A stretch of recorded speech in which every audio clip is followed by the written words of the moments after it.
नमस्कार दोस्तों, मेरा नाम है विकास और आप देख रहे हैं मेरा यूट्यूब चैनल मनी गुरु विकास। अगर आप मेरे चैनल पर नए हैं तो please subscribe the channel and click the bell icon. तो चलिए हम शुरू करते हैं आज का टॉपिक। आज का जो टॉपिक है बहुत महत्वपूर्ण है क्योंकि साल का आज लास्ट वीक चल रहा है एक्चुअली, राइट। आखिरी वीक चल रहा है, कुछ ही दिनों में नया साल आ जाएगा, राइट। तो साल के अंतिम समय में या जब नया साल हो जाए तो कुछ हफ्ते, शुरुआत के कुछ हफ्ते में आपको क्या करना चाहिए, राइट। अगर आप म्यूचुअल फंड इन्वेस्टर हैं या स्टॉक मार्केट इन्वेस्टर हैं तो आपको क्या करना चाहिए, राइट। तो उसी पे आज हम चर्चा करने वाले हैं।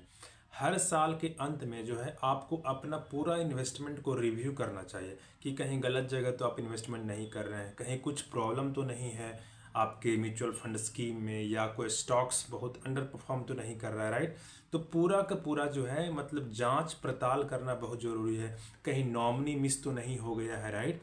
तो ओवरऑल हर चीज़ पूरा पोर्टफोलियो को रिव्यू करना, स्कैन करना, कुछ कमी है तो उसको फिक्स करना, कुछ अगर प्रॉब्लम है तो उसको फिक्स करना, राइट। तो ये बहुत ज़रूरी है, राइट। तो चलिए हम एक एक करके डिस्कस करते हैं आपको क्या करना चाहिए और कैसे पोर्टफोलियो को रिव्यू करते हैं साल के अंत में, उसका स्टेप बाय स्टेप प्रोसेस क्या है और क्या क्या पॉइंट है जिसको कि फॉलो करके पोर्टफोलियो को रिव्यू किया जा सकता है, राइट। तो सबसे पहला पॉइंट जो है, आपको अपना सेविंग गोल देखना है। ये बहुत महत्वपूर्ण है। आपको लास्ट साल के अंत में ये तय करना है, डिसाइड करना है कि आपने जो भी गोल तय किया था, इन्वेस्टमेंट का गोल जो सेविंग गोल जो मान लें कि आपको साल के अंत तक आपके पास 1 लाख रुपए जमा हो जाना चाहिए था, राइट। तो देखिए कि 1 लाख रुपए जमा हुआ है या नहीं हुआ है, राइट। ये पहला चीज़ है। इमरजेंसी फंड अगर 1 लाख या 2 लाख रुपए मुझे जमा करना था साल के अंत तक, तो वो गोल मीट हुआ है या नहीं हुआ, ये आपको रिव्यू करना बहुत जरूरी है, राइट। तो दूसरा जो है देखते हैं क्या है। दूसरा जो है कि अगर आपने कोई कर्जा ले रखा था तो उसका जो ईएमआई है, पेमेंट है, टाइम टू टाइम जा रहा है या नहीं जा रहा है। अगर नहीं जा रहा है तो फिर उसके लिए हम क्या कर सकते हैं, राइट। और अगर आपका गोल था कि उस कर्जे को जल्दी से जल्दी चुकाना था, जल्दी से जल्दी उस लोन को रीपे करना था, तो उसमें क्या प्रॉब्लम आ रहा है, राइट। तो ये भी आपको चेक करना है, राइट। क्या करें कि जल्दी से जल्दी वो लोन रीपेमेंट हो जाए, राइट। तो आपको ये चेक करना है। नेक्स्ट जो पॉइंट है पोर्टफोलियो रिव्यू का जो हिस्सा है वो है कि अगर आपने इन्वेस्टमेंट तय कर रखा था कि मुझे जो है साल में के अंत तक 1 लाख रुपया इन्वेस्ट करना था स्टॉक मार्केट में या म्यूचुअल फंड में या कहीं और गोल्ड में या किसी और बॉन्ड में या कहीं पे भी एफडी करना था, राइट। तो आप देखिए कि ये जो आपने तय किया था वो पूरा हुआ है या नहीं हुआ। इन्वेस्टमेंट आपने अपने गोल के हिसाब से आप कर पाए या नहीं कर पाए, ये आपको देखना है। नेक्स्ट जो पॉइंट है, आपको ये भी देखना है कि आपका जो इन्वेस्टमेंट है कहीं कुछ रिस्की स्कीम्स में तो आपने इन्वेस्ट नहीं कर दिया, कहीं कोई रिस्की म्यूचुअल फंड में जो बहुत ज़्यादा अंडर परफॉर्म कर रहा है या जिसके की रेटिंग काफ़ी ख़राब है, या ऐसे स्टॉक्स में कहीं आपने इन्वेस्टमेंट तो नहीं कर दिया है जिससे कि बहुत सारे एक्सपर्ट लोग उसे खराब मानते हैं या उससे दूर भागते हैं, राइट। तो आपको पूरा पूरा एक एक चीज़ जो भी आपने स्टॉक खरीदा हुआ है, शेयर खरीदा हुआ है, एक एक करके उसका फंडामेंटल एनालिसिस फिर से कीजिए कि देखिए कि आज भी वो स्टॉक्स फंडामेंटली स्ट्रांग है या नहीं है, राइट। तो आपको देखना आज भी वो म्यूचुअल फंड सही है या नहीं है, क्योंकि म्यूचुअल फंड के केस में एक्चुअली ज़्यादातर जो होता है ना वो सही ही रहता है। अगर जब आप परचेज किए थे म्यूचुअल फंड, अगर वो 10 साल पुराना म्यूचुअल फंड 10 साल का उसका या 11 साल का हिस्ट्री देख करके लिए थे और उसका रेटिंग उस वक्त अच्छा था, तो जनरली वो अच्छा ही रहता है। म्यूचुअल फंड में जनरली आमतौर पे उछल कूद नहीं करना चाहिए, कम से कम 10 साल, राइट। 10 साल तक आपको बने रहना चाहिए। लेकिन हाँ, स्टॉक्स में है कि आपको ना काफ़ी सतर्क रहना पड़ता है। इसीलिए कहा जाता है, एक्सपर्ट लोग बोलते हैं कि अगर आपका अनुभव नहीं है स्टॉक्स में डायरेक्टली ट्रेडिंग करने का या इन्वेस्टमेंट करने का, तब आपको स्टॉक्स से दूर रहना चाहिए। क्योंकि आप देख लो म्यूचुअल फंड में, आप जो भी म्यूचुअल फंड में इन्वेस्टमेंट करते हो वो म्यूचुअल फंड चाहे कोई भी स्कीम हो, कम से कम 10-15 या उससे भी अधिक कंपनी को होल्ड किए हुए रहते हैं। और म्यूचुअल फंड कभी भी किसी भी कंपनी से बाहर निकल जाते हैं, राइट। और ऐसा इसलिए करते हैं कि आपके लिए अच्छा करते हैं कि आपका रिटर्न बेहतर बन सके।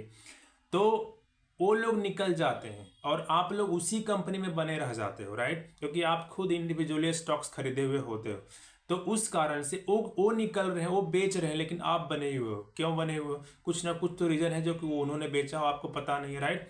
तो वो लोग अच्छे से एनालिसिस करते हैं, वो लोग एक्सपर्ट होते हैं। इसीलिए म्यूचुअल फंड और स्टॉक मार्केट दोनों में जो इन्वेस्टमेंट करने का जो तरीका अपना अपना अलग है, दोनों में रिस्क अलग अलग है, राइट।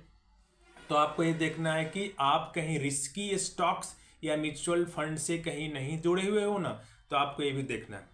नेक्स्ट पॉइंट है जो आपको ये देखना है कि आपका जो सोर्स ऑफ इनकम है, जो भी अभी आपका सोर्स ऑफ इनकम होगा, आप बिजनेस करते होगे या आप जॉब करते होगे, राइट। तो आप या प्राइवेट सेक्टर में जॉब करते होगे या गवर्नमेंट सेक्टर में जॉब करते होगे, आपकी अगर इच्छा है कि आपका जो अर्निंग है वो आपके मतलब फैमिली इनकम के लिए, फैमिली को रन करने के लिए सफिशिएंट नहीं लग रहा है, तो आप कहीं अल्टरनेट सोर्स ऑफ इनकम को बिल्ड कर पाने के बारे में भी आप सोच सकते हो साल के अंत में, कि मुझे अगले साल जो है, क्योंकि ऑब्वियसली अगर आप जब पोर्टफोलियो को रिव्यू करोगे, अगर आपका गोल मीट भी हो गया होगा इस साल का, तो मे भी कोई ज़रूरी नहीं है कि अगले साल का भी आपका सेविंग गोल या इन्वेस्टमेंट गोल मीट हो ही, राइट। तो उसके लिए अगर आपको देखना है कि क्या हम इनकम को कैसे इंक्रीज कर सकें, राइट, पैसिव इनकम को कैसे बढ़ाएं, या कोई अल्टरनेट सोर्स ऑफ इनकम को कैसे हम हासिल करें जिससे कि हमारा सेविंग गोल और इन्वेस्टमेंट गोल जो है हासिल हो सके, राइट।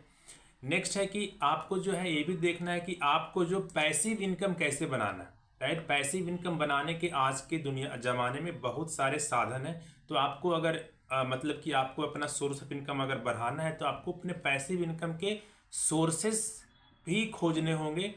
बहुत सारे सोर्सेस है, जैसे कि आप यूट्यूब पे वीडियो अपलोड कर सकते हो, आप बुक राइट कर सकते हो, आप ई बुक को राइट करके अपलोड कर सकते हो, आप फिजिकल बुक लिख पब्लिश कर सकते हो, आप यूट्यूब पे पॉडकास्ट बना सकते हो, आपको अगर प्रोग्रामर हो तो एप्लीकेशन बना सकते हो, आप वेबसाइट बना सकते हो, राइट। तो बहुत सारे तरीके हैं मतलब कि जो अल्टरनेट सोर्स ऑफ इनकम को भी इंक्रीज कर सकते हैं, राइट। लास्ट में जो है जो 7th पॉइंट है, evaluating your asset distribution, right. तो आपको ये भी देखना है कि आपने कहीं कहीं ऐसा तो नहीं कि आप बहुत ज़्यादा अपना मतलब कि एक तरफा इन्वेस्टमेंट कर रहे हो, बहुत सारा पैसा आपका म्यूचुअल फंड में लगा हुआ है, एक तरह के स्कीम में लगा हुआ है, या सारा पैसा आपका स्टॉक मार्केट में ही लगा हुआ है, म्यूचुअल फंड में इन्वेस्टमेंट ही नहीं, क्योंकि स्टॉक मार्केट थोड़ा रिस्की होता है। म्यूचुअल फंड जैसे कि मैंने कहा, म्यूचुअल फंड चूंकि फंड मैनेजर मैनेज करते हैं, तो म्यूचुअल फंड का इन्वेस्टमेंट जो है काफ़ी हद तक सेफ माना जाता है, क्योंकि वो पोर्टफोलियो मैनेजर आपको उसको मैनेज कर रहे होते हैं, राइट। और इसीलिए उसका एक्सपेंस रेशियो होता है, और इसीलिए वो एक्सपेंसिव, कुछ फंड एक्सपेंसिव बहुत ज़्यादा भी होते हैं, राइट। और जो स्टॉक्स होते हैं वो तो बस उसका पूरा का पूरा जिम्मेदारी परफॉर्मेंस का आपके ऊपर ही चला जाता है, राइट, क्योंकि आप उसको खरीद के रखे हुए होते हैं, राइट। तो आप पे क्वेश्चन आया कि आपने इसे क्यों खरीदा, राइट। तो ये है, आपको देखना है कि आपका जो पोर्टफोलियो डिस्ट्रीब्यूशन है एक तरफा तो नहीं है, कहीं सारा इक्विटी में, सारा पैसा स्टॉक मार्केट या म्यूचुअल फंड में तो नहीं है।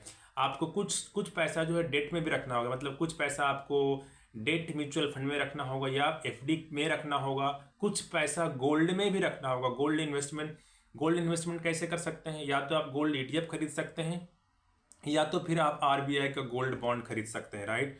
वो लगभग महीने में या 3 महीने में एक बार RBI गोल्ड बॉन्ड ओपन होता है, राइट, तब उसको खरीद सकते हैं, राइट। या गोल्ड ETF खरीद सकते हैं, या सिल्वर ETF खरीद सकते हैं, या सिल्वर का जो क्वाइन है या बार है उसको खरीद सकते हैं, मेटल में इन्वेस्टमेंट कर सकते हैं, राइट।